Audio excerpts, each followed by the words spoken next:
Bismillah, alhamdulillah, wa salatu wa salam ala rasulillah wa ala alihi wa sahbihi wa man wala. Rabbi shrah li sadri wa yassir li amri wa hlul 'uqdatan min lisani yafqahu qawli. Et j'ai envie de vous raconter une super belle histoire qui a été racontée par un de nos savants contemporains. Wallahi al-azim, qu'elle est très émouvante. C'est l'histoire d'un homme qui a dit à sa femme: et si on allait manger dans un restaurant? Elle lui répondit: non, je te propose plutôt d'aller le demander à une autre femme. Moi, je ne mange pas au resto avec toi, va manger au resto avec une autre femme.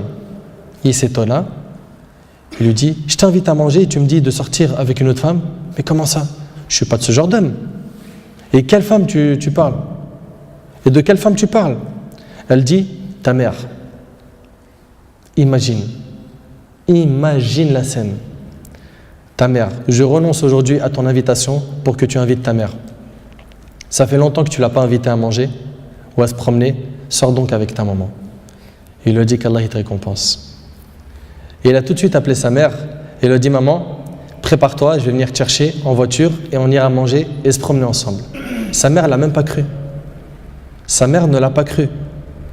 Elle lui a dit: c'est vrai? Il lui dit: oui, par Allah. Viens, aujourd'hui, on va manger ensemble. Entre nous, billah alaykum.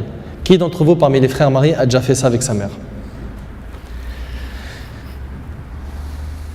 Et effectivement, ils allèrent ensemble au restaurant. Et la mère s'est remplie d'amour, de joie et de bonheur. Pour elle, c'était un beau rêve. Peu lui importe la nourriture ou l'endroit où elle était, c'est-à-dire même manger par terre ou sur le trottoir ou dans la rue, le plus important, c'est qu'elle était avec son fils et que son fils était bienfaisant envers elle.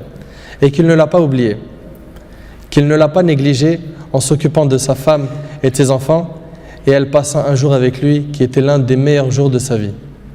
Elle lui dit au retour, l'homme dit à sa mère au retour: maman, t'es contente? La sortie t'a plu? Elle dit: oui, wallahi, c'était masha'Allah. Elle dit: oui, qu'Allah te récompense. Il répondit: Inch'Allah, je le referai.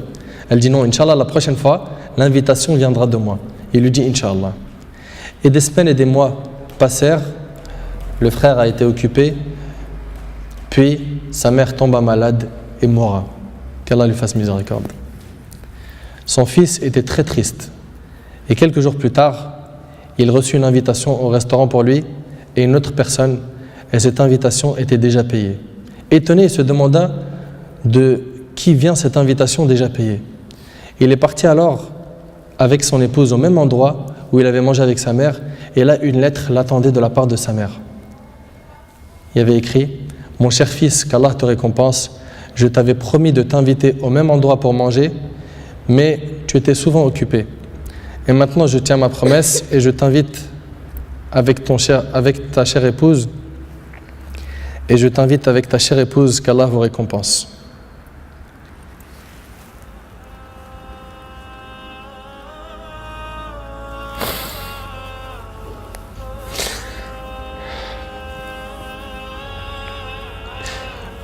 Wallahi mes frères, la valeur de la mère, elle est très sacrée.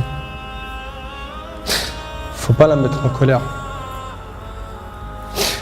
Cette histoire d'amour entre cette épouse et sa belle-mère est magnifique.